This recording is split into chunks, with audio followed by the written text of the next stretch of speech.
Hello everyone, it's Drinks with David today, and I'm interviewing Dr. Ross Cooper. He's a very influential writer, and he's written a bunch of books.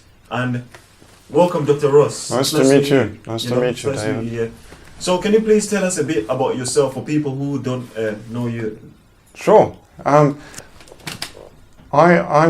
currently living in Walsall, and I grew up in Africa. I've lived in the UK now for 11 years, but I was fortunate enough to grow up in an area where there were lots of animals, and I used to walk to school and see all these creatures. I write part-time. Of course, I'm working at the moment, and I write part-time when I have a bit of spare time on my hands. And I've currently published 26 books. So my parents still remain in Africa, and it's quite a few of my family. But I've been inspired to write about the good things of Africa, you know, in Zimbabwe. And this is where I am at the moment. Wow, that's really good. It sounds good. So basically, like, you know, what difficulties have you faced in writing your books? Like, in telling your story to the world. What kind of situations have you been in? Okay. Some of the challenges I faced were, first of all, my lack of confidence. And I had this manuscript which I'd left in a drawer for 2 years, and I didn't feel that anyone would actually read it. Once you actually overcome your fear or your shyness, you can actually blossom as a writer. But I think with a lot of writers, that's the first challenge. Will anyone read my book? And the next sort of challenge I had was the time. How much time would I need to devote to, you know, so it takes a lot of one's time. And of course I'm part-time, so I could only really do it after work, you know. Also, another challenge I had was from the editors and their possible rejection of manuscripts, and it took a lot of work indeed to publish my first book. I had to write to many editors, publishing houses, but at the same time it was really enjoyable, and it gave me a lot of experience. How to compose a letter to an editor is very, very important, and what chapters the editor needs to see. You know, you can't just send the whole book. They need to see certain chapters. So yeah, those were the three main challenges. Yeah. Alright, so like, which advice can you give? Say, if someone was an upcoming writer, like which advice would you say is the most important? Like just a brief summary of the most important thing for the people that are trying to put their books online. Okay, I would say persist is the most important thing. Keep on writing. Even if you write a paragraph a night, sometimes I only wrote a line each night. But once you've sort of got a chain of thought, keep going at it. You can always, you know, merge chapters a bit later, but keep on writing. Don't worry too much about the costs, because often you would find an editor is very, very willing, if he or she likes a book, to waiver the publishing fee, you know, because of the chance to make for them quite a lot of money. So a lot of fear, well, how much is it going to cost me? So don't worry about that, just keep on writing. And think about putting your book online as a downloadable Kindle version, and also, of course, make it available to various libraries, not just in bookstores like Waterstones, but actually get it into a library, even if you have to donate your book to the library. Wow, what a lovely place, you know, for the public to come and see your work, and then, you know, the next thing I'll be talking about you as an author. So I think those are the main, you know, things to do. Yeah. No, so yeah, that sounds really good. So basically, like what kind of you know, because you write books based on wildlife. Do you intend on staying in the same genre, or you intend on moving to something different? Or? Okay. Because I grew up in an area where I was fortunate to see a lot of wildlife, and including the rhinos, you know, I saw them wild as a child in the bush. I really wanted to write about these creatures, you know. to show the public how important they are and the plight they currently face from poaching.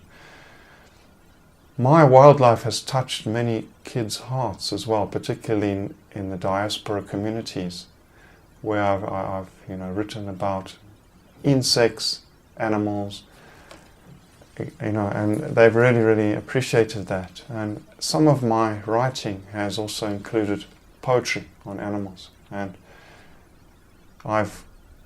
wouldn't say I just stick to animals, but I think animals are really important as a part of our world and our ecology. I've also written a lot about human beings in Africa and the diaspora community, and historical and autobiography. So I'd say my writing is quite diverse in its focus. That sounds good. So, guys, if you're listening to this, basically, it's that your writing can help you get to reach out to many people. So it's, as you heard from Dr. Ross, it's good to write. So basically, like say, where do you plan on going with your career in writing? Okay, I want to continue, writing, and I have a few irons in the fire, so to speak, a few ideas. What I've done is I've just written down titles of books that I'd like to write in the future, and I've been going through those. I think that's important because often you can forget about an idea. Once you've got an idea, write it down. My idea, though, is also to promote the good of my country, and it's a country that's faced quite a lot of turmoil. But I also wanted to want my focus really is to promote the good. Which country is this? Zimbabwe. So Zimbabwe. Yeah. Yes. To promote the good things of that country. And my writing I would say would be there to help the not only the general British public, but just the general interest in terms of what exists out there, and very few African writers about, actually. So my focus would be to continue to promote the good, to help with some donations from the sales of my books to help orphans suffering with HIV/AIDS in my country. Is also another keen focus that I have. And I've also donated a few of my books to various organizations, including Walsall Library, and various orphanages. Yes. So I want to help people as well as write. That's what I want to do. Well, that's inspiring. What inspires me about your story is that you basically write books to actually reach out to tell a story, and you're actually helping people in the process as well. Yes. While writing these books, I think that's a good thing. That's a really good thing. So basically, is there any books in plans like you are writing at the minute? Oh yes, I've just finished the Rhino poems, 10 Rhino poems, and I had an idea after that to write a sequel to my first book, which was called The Flame Lily Weeps, and this sequel is called The Flame Lily Blossoms. Now the flame lily is a national flower of Zimbabwe. And what I'm trying to say is that despite us having had some unfortunate circumstances in the past, there's always hope for the future. And this is what my book is all about. And I'm actually, it's a very positive book, a very, very people-based book, a very heartfelt book that I feel a lot of people would enjoy. I'm coming to the stage where I like to write books that are really enjoyable, not depressing, as we can read, but a very, very enlightening and delightful book. So that's what I'm working on at the moment. It's probably coming on to about 800 pages, and I've still got a few more chapters to write. Wow. Yeah. So basically, like, how can people get your books? Because I overheard you saying something about the library, your books Yes. ending up in the library. Yeah. Like, how else would people be able to get your books if they wanted to buy them, for example? Okay. They're very welcome to download them as a PDF or onto Kindle, and also to order them from the various publishers. They're also very welcome to get them from Amazon, which would stock them. But they can also contact me directly on my email, rgcooperuk@yahoo.com.